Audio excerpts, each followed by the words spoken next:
The pharaohs say the Nile is Egypt's main source of life.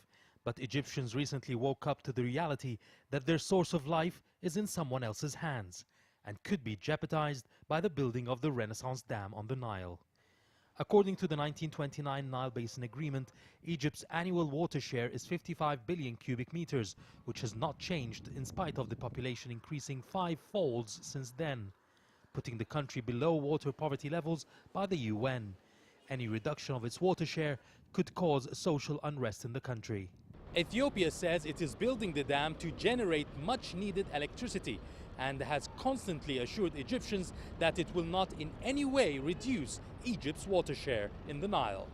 These assurances seem to have no effect in Egypt, as the findings of the tripartite commission investigating the dam were read out live on television during the president's meeting with political leaders. And it wasn't pleasant to the ear for Egyptians. The committee said Ethiopia withheld a lot of information which hindered the investigation. It said Ethiopia and Sudan will face apparent water shortages during the filling of the Renaissance Dam. There are also issues concerning the security of the dam in the construction plans.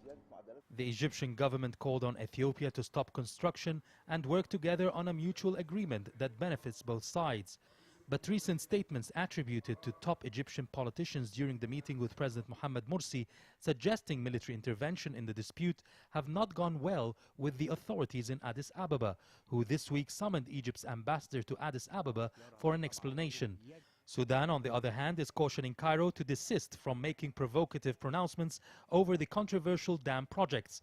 Experts opine that there are alternatives that can be discussed. We are telling the Ethiopians to scale down the size of this dam, which will generate electricity as the big dam which they want to build, and it will not harm Egypt or Sudan on their share of water Nile. For Egypt, we depend 100% on the Nile waters. For Ethiopia, they have several rivers, basins, and they have tremendous amount of rain. Egypt does not have any rain over the years.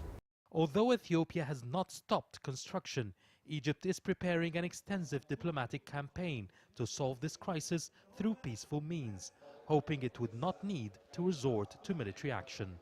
This is Yasser Hakim for CCTV, Cairo.